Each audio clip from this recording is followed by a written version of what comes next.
यह video एक्सएफए software में TDS other than goods मतलब TDS जो परचेज और सेल ऑफ गुड्स के ऊपर है उसके अलावा जो भी अदर TDS है उसकी एंट्री कैसे ऑटोमेटिक होती है और उसका रिपोर्टिंग कैसे होता है उसके लिए बनाया गया है। अभी जैसे आप TDS on purchase of goods या सेल ऑफ गुड्स है तो वो यहाँ पे सेल और परचेज एंट्री के दौरान आपको ऑटोमेटिक दिखाएगा जब उसका थ्रेशोल्ड लिमिट कंप्लीट होगा कोई भी पार्टी का। तभी जो भी अदर TDS है like TDS on contractor, TDS on professional fees, TDS on rent, वो आपको अगर आपका GST वाला एंट्री है तो आपको परचेज एक्सपेंस ईयर रजिस्टर में एंट्री करना है। और अगर आपको GST वगैरह नहीं है तो आपको यहाँ पे जर्नल में जाके यहाँ पे ऑप्शन है journal expense without GST with TDS, यहाँ पे उसका एक्सपेंस का एंट्री मारना है तो तभी आपको TDS के लिए ऑटोमेशन एंट्री पूछेगा। अभी जैसे ही हम एक एग्जांपल लेते हैं कि डेटा एंट्री में अभी समझो मुझे कोई ट्रांसपोर्ट चार्जेस है उसकी एक एंट्री मारनी है तो ट्रांसपोर्ट चार्जेस के एंट्री के लिए परचेज एक्सपेंस पे क्लिक करेंगे। अभी यहाँ पे नया कुछ भी एंट्री करना है तो इंसर्ट एक ग्लोबल हॉट की है तो इंसर्ट करेंगे नया एंट्री क्रिएट करने के लिए। जो भी आपको तारीख देनी है वो तारीख आप दे सकते हैं। अभी समझो यहाँ पे 1 अप्रैल की तारीख देते हैं जो भी पार्टी का इनवॉइस नंबर है। अभी पार्टी का नाम अभी यहाँ पे समझो हमको एक डमी अकाउंट है, समझो क्रेडिटर करके ट्रांसपोर्टर नहीं है तो इंसर्ट करके नया पार्टी भी यहाँ से क्रिएट कर सकते हैं। GST नंबर है पार्टी का तो आप GST नंबर डालते हो। ये मैं डमी अकाउंट डाल रहा हूँ तो उसको मैं सर्च करने नहीं जाऊँगा। यहाँ पे नाम में क्रेडिटर ट्रांसपोर्टर तो आइडिया देगा। अंडर ग्रुप में आ गया सन्ड्री क्रेडिटर फॉर एक्सपेंसेस और एसेट्स, वो उसका अंडर ग्रुप रहेगा। फिर यहाँ पे टैक्सेबल पार्टी है तो टैक्सेबल आ गया। TDS एप्लीकेबल है नहीं, वो यहाँ पे पार्टी क्रिएट करने के टाइम ही डिफाइन करना है। अगर आपने पहले कोई पार्टी पुराने सॉफ्टवेयर से इनपुट किए तो जब भी एंट्री करेंगे तभी आपको पूछेगा। अभी मुझे डिफाइन करना है TDS एप्लीकेबल है पार्टी में, यस। जैसे यस करूँगा तो उसका डेफिनेशन पूछेगा ये टाइप ऑफ डिडक्टी क्या है, मतलब इंडिविजुअल है, कंपनी है, रेसिडेंट। तो इंडिविजुअल है तो मैं इंडिविजुअल रेसिडेंट सिलेक्ट करूँगा। फिर थ्रेशोल्ड लिमिट जो रहता है पर्टिकुलर ट्रांसपोर्टर के लिए वो आपको इग्नोर करना है, नहीं, जो थ्रेशोल्ड लिमिट है वो हिसाब से ही काटना है। और direct TDS at each voucher monthly और मैन्युअली। ईच वाउचर मतलब जो भी आप एंट्री मारेंगे अगर उसका थ्रेशोल्ड लिमिट कंप्लीट हो गया तो आपको कंप्लीट वाउचर के बाद एंड में TDS के लिए पूछेगा, एंट्री पास करना है इतना अमाउंट है करके दिखाएगा। आप मंथली करेंगे तो हर एक एंट्री के बाद आपको TDS का नहीं पूछेगा, लेकिन जब भी आप TDS के रिपोर्ट में TDS पेबल रिपोर्ट में जाओगे तो वहाँ पे आपको जो भी आपने एंट्री पूरे महीने की मारी है ये पार्टी की, जो जितनी भी पार्टी है उनकी, तो सब एंट्री वहाँ पे दिखाएगी और वहाँ पे आप सब एंट्री सिलेक्ट करके उसका TDS का JV वहाँ से भी पास कर सकते हो। तो आपको हर एक वाउचर के बाद नहीं देना पड़े, इसलिए मंथली। और मैन्युअली अलग हो गया। मैन्युअली मतलब कि आपको TDS का एंट्री भी आपको मैन्युअली मारना है, जब भी आपको 15 दिन, महीने, हफ्ते में जब भी आपको एडजस्ट होता है तभी मारना है। लेकिन मैन्युअली आप करोगे तो जब तक आप TDS का JV मैन्युअली नहीं मारोगे तब तक वो TDS के रिपोर्टिंग में एंट्री नहीं दिखाएगा। अभी हम एग्जाम्पल के लिए यहाँ पे ईच वाउचर करते हैं, ओके करते हैं, और कुछ आपको डालना है आप डाल के इसको सेव कर सकते हैं। जैसे पार्टी सेव हो गया, सिलेक्ट किया मैंने। अभी यहाँ पे टैक्सेबल और पोस्टिंग अकाउंट, कौन से पोस्टिंग अकाउंट कौन सा जाना है, भाई ट्रांसपोर्ट चार्जेस में जाना है तो यहाँ पे ट्रांसपोर्ट चार्जेस नहीं है तो उसको भी हम लोग क्रिएट कर सकते हैं इंसर्ट करके। जैसे हम इंसर्ट करेंगे ट्रांसपोर्ट चार्जेस, यहाँ पे नाम दे दूँगा और ये जो चार्जेस है वो एक्सपेंस प्रॉफिट लॉस, अपना एक्सपेंस है तो एक्सपेंस प्रॉफिट लॉस मैंने ग्रुप दे दिया। जैसे भी कोई एक्सपेंस का अकाउंट भी आप क्रिएट करोगे या परचेज एक्सपेंस में एंट्री मारोगे, JV मारोगे तो आपको TDS के लिए पूछेगा कि ये अकाउंट में TDS एप्लीकेबल है, यस एप्लीकेबल है। जैसे यस करोगे तो उसका TDS का पूरा जो भी कॉन्फ़िगरेशन है वो आपको करना है। नेचर ऑफ पेमेंट कौन सा है अभी आपको पता है तो आप कर सकते हो, नहीं तो कॉन्ट्रैक्टर आप लिख सकते हो। जहाँ पे आपको अगर कोड पता नहीं 194C है तो कॉन्ट्रैक्टर सिलेक्ट कर दिया। टैक्सेबल अमाउंट पे होगा कि आफ्टर GST फाइनल अमाउंट पे, तो टैक्सेबल अमाउंट पे TDS रहता है। और सामने उसका जो TDS कटेगा तो पोस्टिंग जो है वो कौन से अकाउंट में जाना चाहिए, तो यहाँ पे आपको TDS अकाउंट डिफाइन करना है। अगर नहीं है तो आपको क्रिएट करना है इंसर्ट करके। मतलब एंट्री के अंदर आप अकाउंट क्रिएट कर रहे हो, अकाउंट के अंदर फिर से आप अकाउंट क्रिएट कर रहे हो, क्योंकि TDS का अकाउंट भी पोस्टिंग के लिए डिफाइन करना पड़ता है। अभी मैं यहाँ पे TDS एंड कॉन्ट्रैक्टर करके अकाउंट क्रिएट करता हूँ और ये TDS अपना जो रहता है पेएबल रहता है, तो ड्यूटीज एंड टैक्स पेएबल उसको ग्रुप देता हूँ मैं।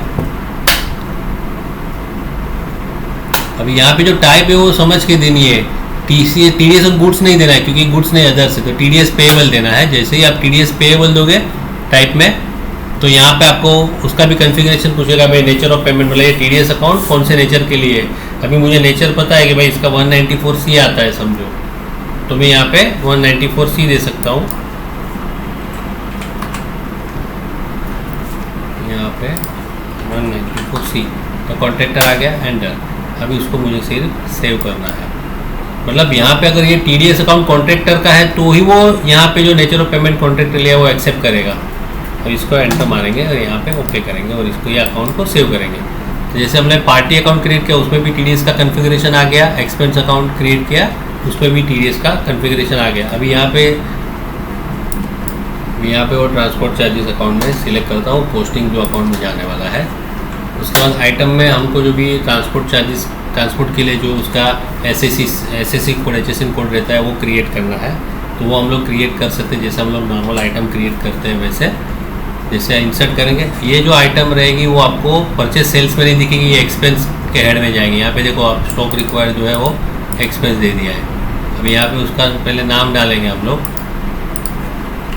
ट्रांसपोर्ट चार्जेस, उस पर कोई रेट वगैरह कुछ नहीं आएगा। यहाँ पे जो टाइप है वो एक्सपेंस ही रहेगी क्योंकि यहाँ पे अदर्स जो यूनिट वगैरह रहेगी। उसका HSN कोड क्या है वो आपको HSN कोड यहाँ पे डिफाइन करना है। अगर HSN कोड है आपके पास तो ठीक है, नहीं है तो आपको क्रिएट करना है। अब ये यहाँ पे समझो कोई डमी अकाउंट में इंसर्ट करके क्रिएट कर सकता हूँ, जो समझो डमी उसका SSC कोड ले लेते हैं 9957 सपोज। ये डमी कोड इसलिए यहाँ पे दिखा रही है पोर्टल पे। अभी सर्विस है, ITG लेवल है, रेट रिवर्स नहीं है, एप्लीकेबल डेट जो भी डेट है यहाँ से, GST उसका कितना है 5% या 12% जो हिसाब से आपको चार्जेबल रहता है वो आपको सिलेक्ट करना है। अभी यहाँ पे समझो मैंने 5% सिलेक्ट कर लिया, सेल्स वगैरह कुछ भी नहीं है, यहाँ पे सेव कर दिया। ये जैसे ही आइटम क्रिएट हो गई, ट्रांसपोर्ट की यहाँ पे आ गई, एंटर। यहाँ पे कुछ क्वांटिटी वगैरह नहीं, सीधा अमाउंट रहता है। अभी समझो कि ट्रांसपोर्ट पे जो भी आपको टैक्स लगता है उसका एक थ्रेशोल्ड लिमिट रहता है, ये 30,000 सिंगल बिल या तो ओवरऑल जो अमाउंट रहता है वो हिसाब से जो थ्रेशोल्ड, तो वही सबसे ही कहना है। अभी यहाँ पे मैं समझो 90,000 दे रहा हूँ ट्रांसपोर्ट अमाउंट, उसके बाद जो भी GST वगैरह है वो लग गया। अभी यहाँ से सेव करते हैं हम लोग।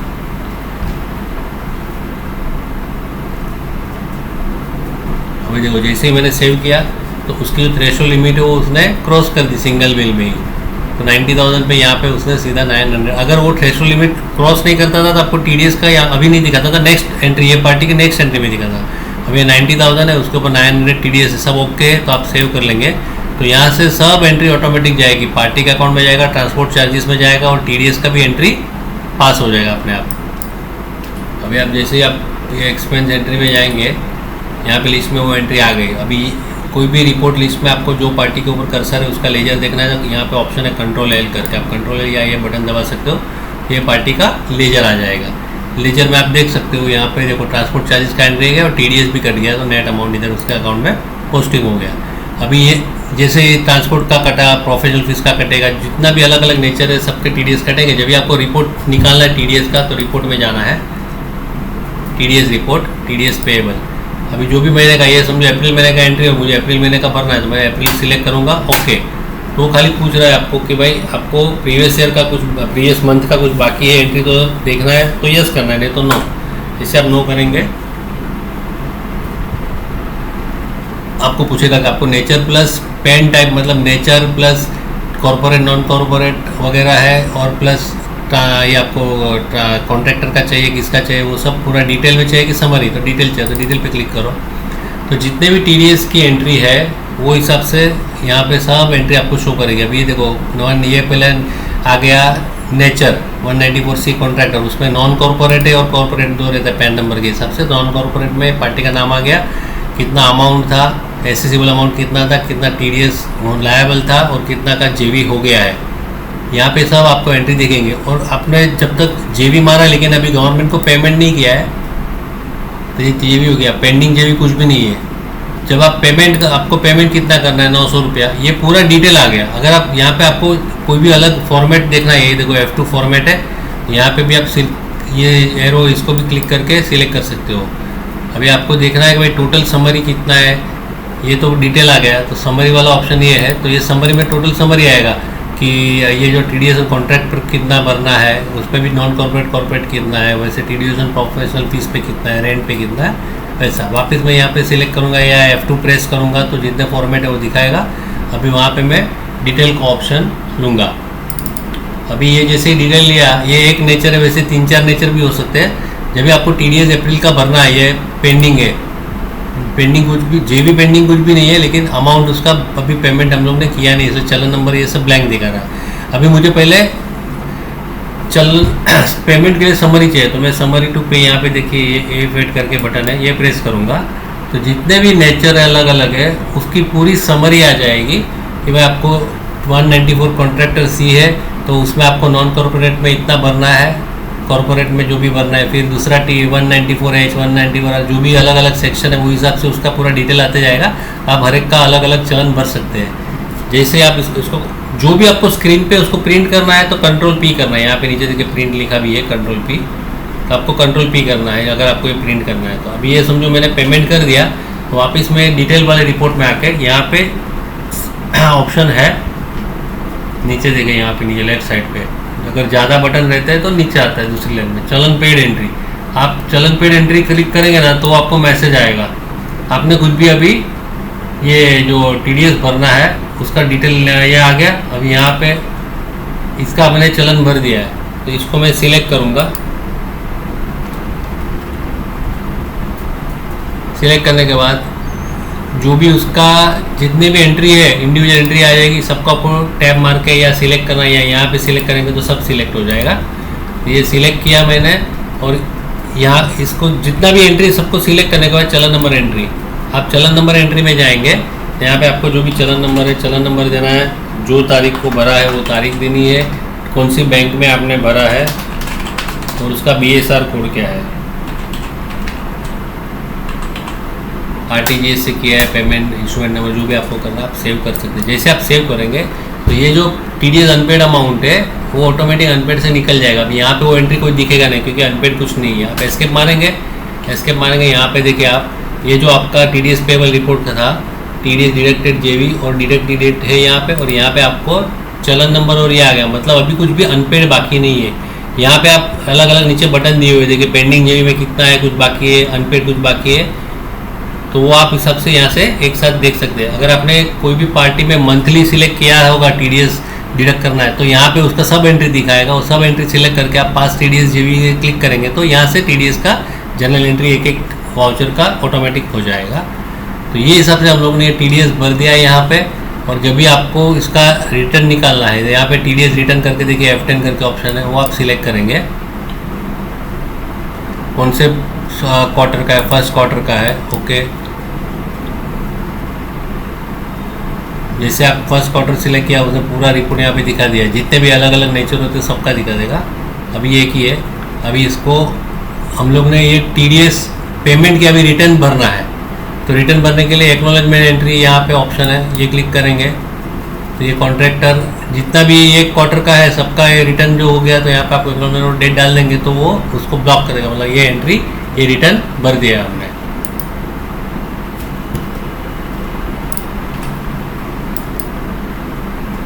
जैसे उसका एक्नॉलेजमेंट नंबर होता है, जो भी नंबर आप डालेंगे एक्नॉलेजमेंट, अभी रिटर्न हम लोगों ने 5 मई को भरा समझो, ये क्वार्टरली होता है तो जुलाई में आएगा, ये डमी है इसमें। जैसे एंटर मारेंगे यहाँ पे देखो मैसेज आ गया कि क्वार्टरली होता है 1 जुलाई के बाद का ही डेट होना चाहिए, तो 2 जुलाई को हमने भरा, सेव किया, तो यहाँ पे उसका एक्नॉलेजमेंट नंबर और डेट आ जाएगा। जैसे हम लोग ये सेव करेंगे, देखिए अभी इसको अगर गलती से कर दिया क्लियर करना है तो क्लियर में जाकर आप करेंगे, इसको सिलेक्ट करके तो क्लियर हो जाएगा। अभी यहाँ से जैसे एस्केप मारोगे तो पूरा डिटेल आ गया, यहाँ पे चलन नंबर, डेट, एक्नॉलेजमेंट नंबर सब आ गया। अभी हमको जब भी ये रिटर्न जो है अगेन जाएंगे रिटर्न में और फर्स्ट क्वार्टर का निकालेंगे, तो यहाँ पे आपको सिलेक्ट एक्नॉलेजमेंट नंबर एंट्री भी डाल दिया हम लोग ने। अभी हमको खाली प्रिंट करना है तो कंट्रोल P करेंगे तो ये तो एक ही है, सब पूरा जितना डिटेल होगा पूरा डिटेल वाइज आपको प्रिंट मिल जाएगा या एक्सेल में फाइल बन जाएगा। आपको प्रीव्यू करना था, प्रीव्यू कर सकते हैं।